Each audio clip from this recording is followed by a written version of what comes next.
Hello friends, इस video में हम लोग डिस्कस करेंगे क्वेश्चन नंबर 41 से आगे। लास्ट वीडियो में हम लोग डिस्कस किए थे क्वेश्चन नंबर 30 से 40 तक। चलिए फ्रेंड्स, डिस्कस करते हैं without delay. Question previous year है कॉमर्स की, जो 2022 में पूछे गए थे फर्स्ट शिफ्ट में। Question number 41,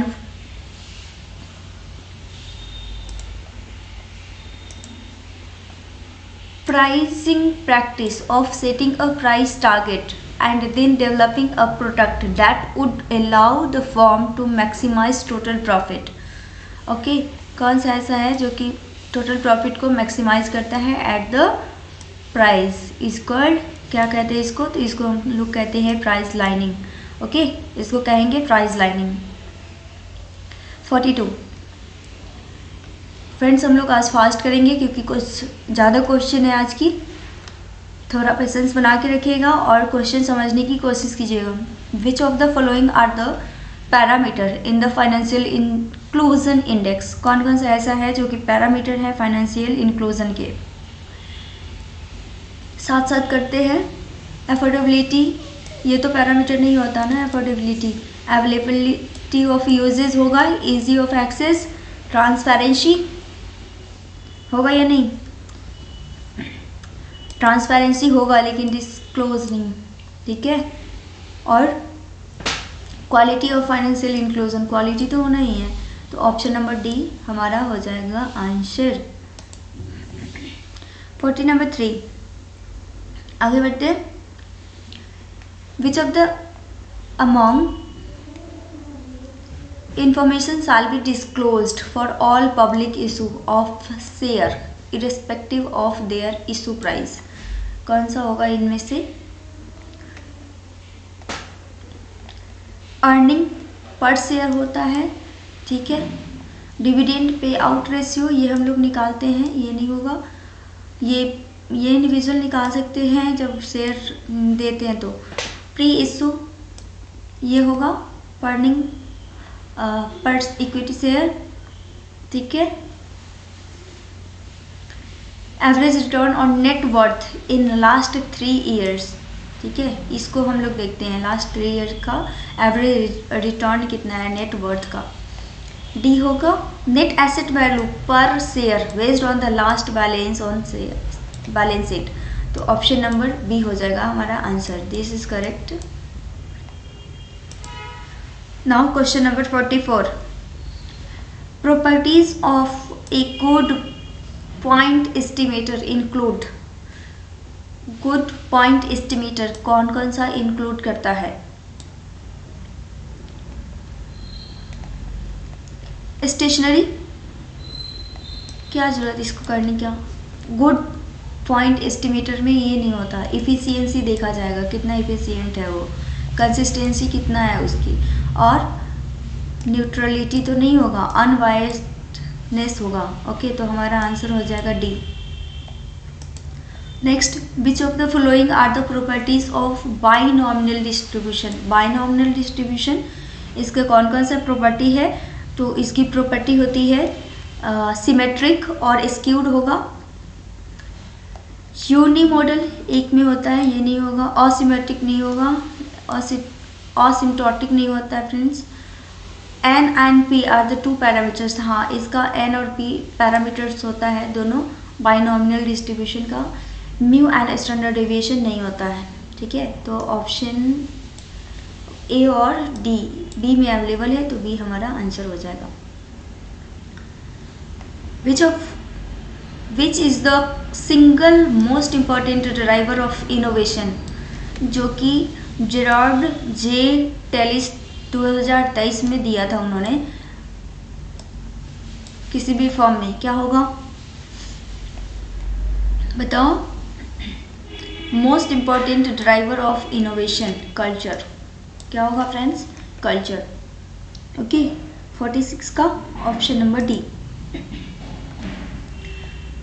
next, assertion reasoning दिया है, हमें देखना है कि कौन सा सही है और कौन सा गलत है। अगर सही है तो क्या दोनों एक्सप्लेन करता है एक दूसरे का, An export processing zone is different from pre-trade zone as it promotes unit primarily devoted to export. सही कह रहा है, ये प्रोसेसिंग जोन होता है, ये डिफरेंट होता है फ्री ट्रेड जोन से. Okay.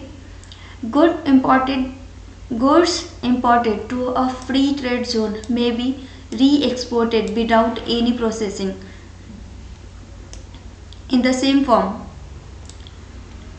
but goods exported by unit in a EPZ are expected to have undergone some value addition by manufacturing. ये भी सही कह रहा है कि ये जो गुड्स इंपोर्टेड होता है फ्री जोन में, इसको री एक्सपोर्ट कर सकते हैं कोई एनी प्रोसेसिंग किए बिना सेम फॉर्म में. ठीक है, तो ये दोनों सही है, बिल्कुल सही है और करेक्टली एक्सप्लेन भी कर रहा है, ये दोनों सेम बातें कर रहे हैं. ठीक है, option number A is the correct answer. 48 sorry. The probable error of the coefficient of correlation को डिनोट किया गया है R से और probable error को PE. ठीक है, coefficient of correlation is defined, ये डिफाइन करता है क्या, T minus R square divide by root under n. Divide करता है क्या, नहीं, ये नहीं होता है आंसर. सॉरी, इसका फॉर्मूला ये नहीं है.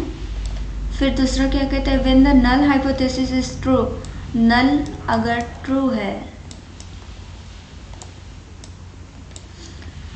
But the test statistics reject, लेकिन इसको रिजेक्ट कर दिया गया है, इज द नॉन टाइप 1. हाँ, ट्रू को ही ट्रू को सही कर दिया तो इसको टाइप 1 एरर बोलते हैं. ठीक है, हाइपोथेसिस में. ऑप्शन 1 गलत है तो डी हो जाएगा answer. Statement 1 is incorrect but statement 2 is correct. Next one is a company has 10% perpetual डेब्ट ऑफ 1 लाख. ठीक है, क्या कह रहा, 1 लाख है इसका परपेचुअल डेब्ट. The tax rate 35%, which of one after tax cost capital assuming that the debt is issued at 10% premium. डेप्ट को इशू किया गया है 10% प्रीमियम पे. फ्रेंड्स, इसका फॉर्मूला होता है, ये फॉर्मूला बेस्ड क्वेश्चन है. KD हमें निकालना क्या है, KD. ठीक है, डेप्ट निकालना है. तो फार्मूला मैं बता देती हूँ, आप लोग एक बार बनाने की कोशिश कीजिएगा. अगर क्वेश्चन ना बने तो कमेंट कर सकते हैं, मैं क्वेश्चन बना के डाल दूँगी. ओके, यहाँ पे दिया है आप लोग को बनाने के लिए. Interest plus redemption value minus net proceed क्या होगा, नेट प्रोसीड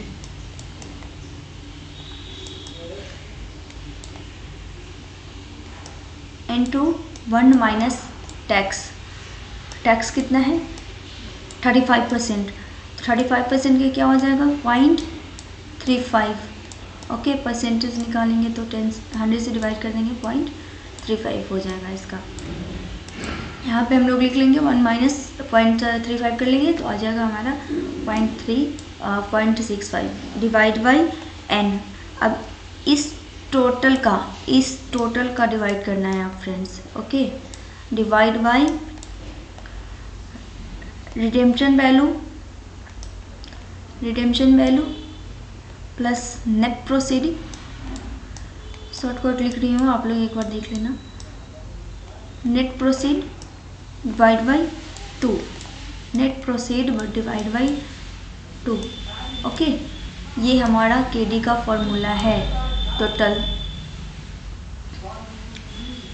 इस पे वैल्यू डालेंगे इंटरेस्ट का 10, इशूड का क्या है 10% प्रीमियम के कर रहा है तो 100 प्लस 10 हो जाएगा.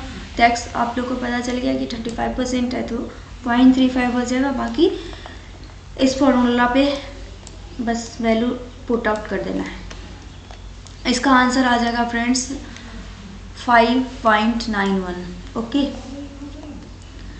नेक्स्ट क्वेश्चन देखते हैं हम लोग। Which one of the following distribution apply होगा actually. Describe the ownership of income and property in a capitalist economy capitalist economy. क्या होता है जो कि डिस्ट्रीब्यूशन होता है ना, ये डिस्क्राइब करता है ओनरशिप इनकम का and property in the capitalist economy. ये होता है हमारा फ्रेंड्स पेरेटो डिस्ट्रीब्यूशन। कौन सा होता है? Pareto distribution. Next, which section of the Indian companies act 2013, ठीक है, among the following provide the appointment of first auditor by board of director within 1 month of the date of registration of the company। Means company के registration के 1 महीने के अंदर board of director के द्वारा जो ऑडिटर को अपॉइंट किया जाता है वो कौन सा सेक्शन है? तो सेक्शन होता है 139 sub section 6। Next, which one of the following is not assumption for consumer behavior based on ordinal utility theory। Ordinal utility theory में कौन सा ऐसा assumption नहीं है। बाकी एक बार अगर आपको पता है कि जो assumption है उसको हटा के देख सकते हैं कि जो नहीं है वो आपको फाइंड आउट हो जाएगा, या फिर आप डायरेक्ट लगा सकते हैं, जैसे कि ये सटाइसिटी ऑफ डिमांड नहीं होता है, ठीक है। बाकी कौन कौन सा होगा या नोट दिए तो ये हमारा आंसर होगा। रेशनलिटी होता है आप कंज्यूमर का, यस। यूटिलिटी ऑर्डिनल होता है, yes. Diminishing marginal rate of substitution होता है, yes.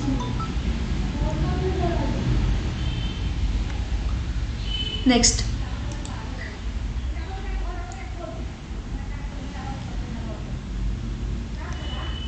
Which of the following are the component of McKinsey 7S framework? 7S framework कौन कौन से होगा?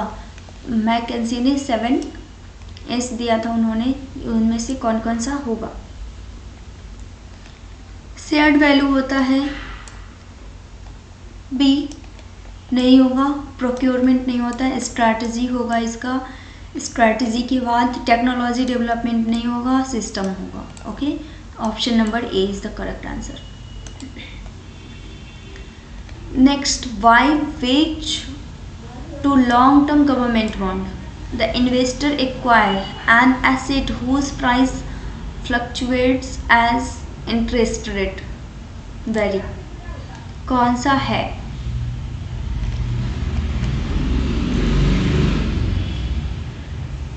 Is this right? Yes, by switching to long term government bond. अगर आप long term government bond में switch करते हैं तो इन्वेस्टर एक्वायर करता है एसेट का प्राइस जो कि फ्लक्चुएट करते रहता है, उसका इंटरेस्ट भी वेरी करता है। तो ये तो हमारा सही हो गया, ठीक है। Bond price fall when interest rate rise and rise when interest rate fall, ये भी करेक्ट है, ठीक है। तो हमारा आंसर क्या होगा? लेकिन ये देखो कि ये दोनों क्या आपस में एक दूसरे को एक्सप्लेन करता है, मीन्स असर्शन को एक्सप्लेन कर रहा है। यस, इसी का तो बोल रहा है ये, है ना, बॉन्ड के बारे में तो बोल रहा है। तो ऑप्शन नंबर ए हमारा आंसर हो जाएगा। Next one is which one from among the following is not a generic strategy as per the generic strategy defined by Porter. कौन सा नहीं है जो कि पोर्टर के द्वारा डिफाइन किया गया था? फ्रेंड्स, ये तो साफ साफ दिख रहा है, मार्केट पेनिट्रेशन नहीं होगा, क्योंकि मार्केट पेनिट्रेशन में क्या होता है, पूरा एक मार्केट पे प्राइस पहले कम रखते हैं, फिर लोग धीरे धीरे अप करते जाते हैं, तो ये मार्केट पेनिट्रेशन हो जाता है, मतलब सारे मार्केट में कब्जा हो, ये ऐसा ये होता है, ये होता है, ये होता है, ठीक है। Cost leadership differentiation and focus option होगा, इन्होंने पोर्टर बताया इन्होंने। मार्केट पेनिट्रेशन हमारा ऑप्शन आंसर हो जाएगा। मैच द फ्लोइंग है कौन सा ऐसा सिचुएशन है जिसमें डिक्लाइन होता है, मेजोरिटी लेवल पे आता है, ग्रोथ होता है और इंट्रोडक्शन पार्ट होता है। कब इंट्रोडक्शन होता है किसी भी प्रोडक्ट का? यहाँ पे आपको दिया है, इसमें से मैच करना है। चलिए करते हैं मैच। डिक्लाइन पोजीशन, पहले खोजो कि इंट्रोडक्शन का क्या होगा। इंट्रोडक्शन का चलो देखते हैं।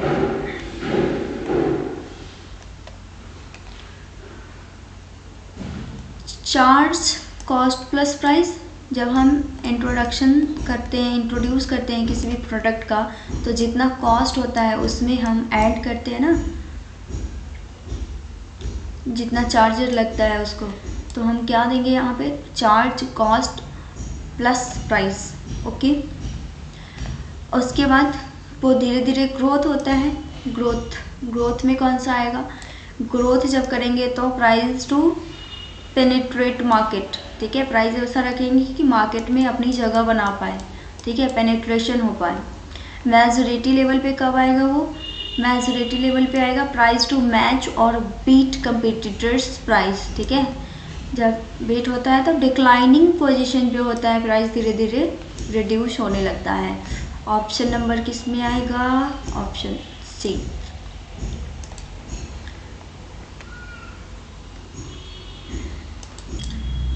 Next, which of the following can not use ITR1 form to file return under the Indian income tax act? कौन सा नहीं आएगा इनमें से जब ITR1 फाइल करेंगे तो? चलो देखते हैं क्या होता है। Individual who is director in a company director, ये ITR4 में जाता है ना, ये नहीं होगा। An individual who has any asset located outside India का है, ये भी नहीं आएगा। An individual whose total income does not exceed 50 lakh, 50 lakh से ज़्यादा एक्सीड नहीं करता है टोटल इनकम उसका, तो वो हमारा आएगा ITR1 में। ठीक है, सी नहीं होगा। उसके बाद N individual who has income from any source outside India, किसी का दूसरे कंट्री से होगा इनकम, तो ये भी नहीं होगा। ठीक है, N individual who has any unlisted equity share at any time during the previous year, ये भी नहीं होगा फ्रेंड्स। तो इसमें तो सीधा सीधा आंसर है ना, सी को छोड़ के बाकी सारा हो जाएगा, क्योंकि कैन नॉट पूछा है हमसे। Next, concentration of all marketing efforts on a small but specific and well defined segment of the population is called, किसको बोलते हैं पॉपुलेशन को?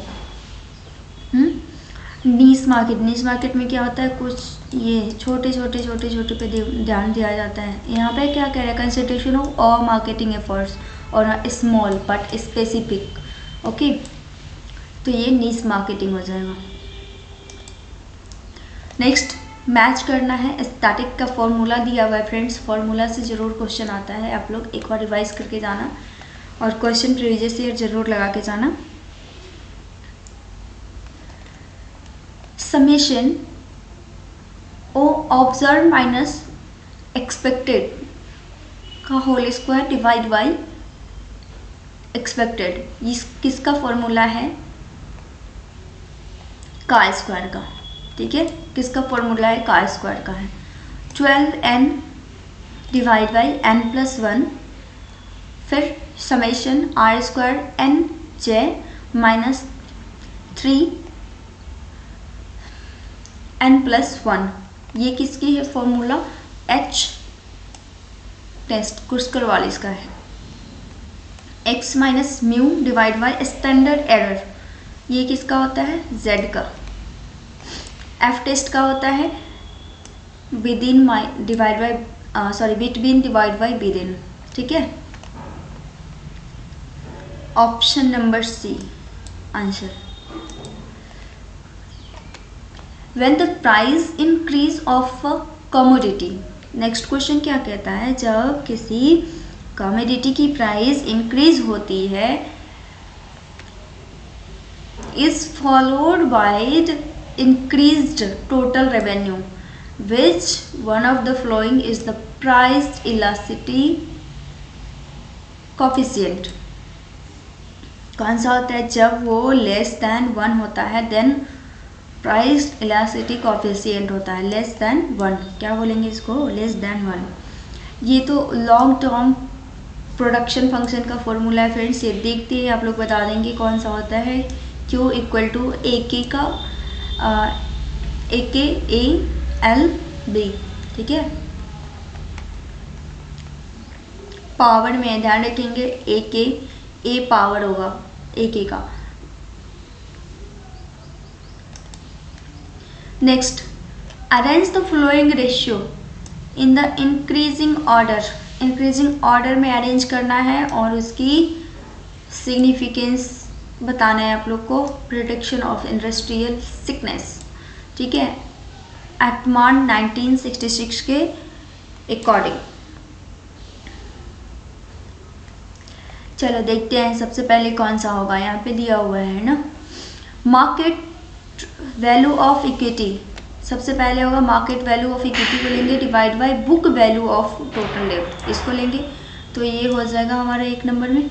ठीक, उसके बाद sales divide by total assets करेंगे. ये इंक्रीजिंग ऑर्डर बता रहा है हम लोग को. Next, working capital divide by total assets, ये ले लेंगे 3rd नंबर पे. फिर retained earning divide by total assets को लेते हैं हम लोग. उसके बाद करते हैं return earnings before interest and tax. Okay, divide by total assets. 5th कौन सा होगा, A. Option number A is the correct answer. First D, E, second, third E, 4th B and 5th C. The next one is, a company does not include the value of a skill gained by its employee from training programs in its annual financial statement. क्या कह रहा है, does not include. कौन सा include नहीं है, किसमें, value of skill में जो कि एम्प्लॉय के द्वारा गेन किया जाता है, जिसमें ट्रेनिंग दिया जाता है, उसके एनुअल फाइनेंशियल स्टेटमेंट में. तो आप लोग को यहाँ पे पहचानना है इन चारों में से कौन नहीं होगा. कितना सिंपल है. गोइंग कंसर्न तो होता है हमारा, रेवेन्यू रिकॉग्निशन होता है, मनी मेजरमेंट कॉन्सेप्ट इसमें नहीं आएगा. ठीक है, बिजनेस एंटिटी होगा कॉन्सेप्ट. तो हमारा कैन डज नॉट पूछा है तो हो जाएगा सीधा सीधा B is the correct answer. 64, which of the following are the essential elements for defining a business. Business को डिफाइन करने के लिए कौन सा एसेंशियल एलिमेंट है, चलो बताओ इसका आंसर क्या होगा. चलो मैं ही बताती हूँ. डीलर्स की अभी ज़रूरत नहीं है, हम बिजनेस को डिफाइन करते हैं. प्रोडक्ट होगा, मार्केट कहाँ पे होगा वो होगा, कंपटीटर जब सामान बन जाएगा तो हम देख लेंगे. उसके बाद फंक्शन कौन कौन सा होगा वो होगा. तो हमारा बी सी आंसर हो जाएगा option number A. Next, portfolio approach. क्या कह रहा है कि portfolio approach to investing a primarily focus on which of the following. Risk optimization होता है फ्रेंड्स, डाइवर्सिफिकेशन नहीं होगा, रिटर्न अप्रिसिएशन नहीं होगा, वैल्यू प्रोडक्शन नहीं होगा. Next, which of the following statement are true regarding price and output determination under perfect competition. Perfect competition में हम लोग जब प्रीवियस मतलब लास्ट क्वेश्चन किए थे, जो भी वीडियो बनाया था उसमें दिया हुआ था, हम लोग डिस्कस किए थे कि परफेक्ट कंपटीशन में कौन कौन सा आता है. ठीक है, इसकी फीचर्स देखे थे. तो वहाँ अगर आप लोग देखे होंगे वीडियो तो यहाँ आसानी से निकल जाएगा आंसर. वैसे देखते हैं कि क्या होगा इसका आंसर. इसमें फॉर्म प्राइस टेकर होता है, बिल्कुल सही कह रहा है, ठीक है। उसके बाद in long run a firm is in equilibrium when it's AR/MR equal to long term AR AC and MC, ये करेक्ट है, लॉन्ग टर्म में यही होता है फ्रेंड्स। उसके बाद firm in equilibrium short run में नहीं होता है। फिर a firm reach its shutdown point, AC से बिलो होता है तो नहीं होता है, वो बार बार गिरते रहता है प्राइस, तब वो शॉर्ट रन में पहुंचता है। उसके बाद मीन्स उसका जो एवरेज कॉस्ट होता है ना, उससे भी कम प्राइस हो जाता है, तो वो शटडाउन पॉइंट में पहुंच जाता है। A firm fixes the price of its product when AR equal to MR, ये नहीं होता है, तो हमारा हो जाएगा सीधा option B, A and B correct है। Question number 67, which of the following forces push up the productivity of employees, क्या कह रहा है, push up productivity of employees in an organization, कौन सा है? सबसे पहले उसको क्या चाहिए होता है, फोर्स करता है, पुशअप करता है प्रोडक्टिविटी के लिए, तो जो इगोइस्ट ड्राइवर होता है ना, उसको करता है। फिर डिज़ायर अगर प्रमोशन का हो तो होगा, वो अपने आप को पुशअप करते रहता है। मोटिवेशन तो होना चाहिए, motive towards doing work, difficult work नहीं है, fear of work, self work नहीं होगा, ठीक है। तो CTE option number D। Question number 68, who are not eligible to get information under RTI Act, RTI act के अंदर कौन एलिजिबल नहीं है इंफॉर्मेशन लेने के लिए? कौन सा हो जाए? कॉरपोरेशन नहीं, RTI किसी भी इंडिविजुअल को मिल सकता है, रेसिडेंशियल हो उसको मिल जाएगा इंफॉर्मेशन, एसोसिएशन को नहीं मिलेगा, कंपनीज को नहीं मिलेगा, सिटीजन को मिलेगा, यस, लीगल एंटिटी को मिलेगा नहीं, ठीक है। तो ऑप्शन नंबर B हमारा आंसर हो जाएगा, ठीक है। Which one of the test measure the applicants level of knowledge and skill in a particular job in which one he will appointed. Friends, इसमें देखा जाता है कि एप्लीकेंट का नॉलेज और स्किल कितना है किसी भी जॉब के लिए, तो उसने अभी तक क्या क्या अचीव किया है, इसके अकॉर्डिंग हम लोग देखते हैं। तो इसका हम अचीवमेंट टेस्ट लेते हैं। कौन सी टेस्ट? अचीवमेंट टेस्ट लेते हैं।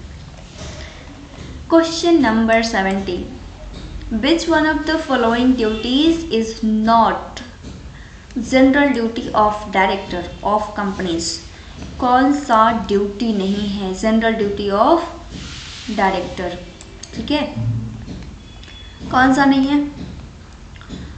देखते हैं one by one. Duty of good faith in order to promote the object of the company, होता है, ये ड्यूटी है इनका, ठीक है, जनरल ड्यूटी है इनका। किसका? डायरेक्टर ऑफ कंपनी का, okay. Duty of due and reasonable care, skill and diligence shall exercise independent judgment, yes।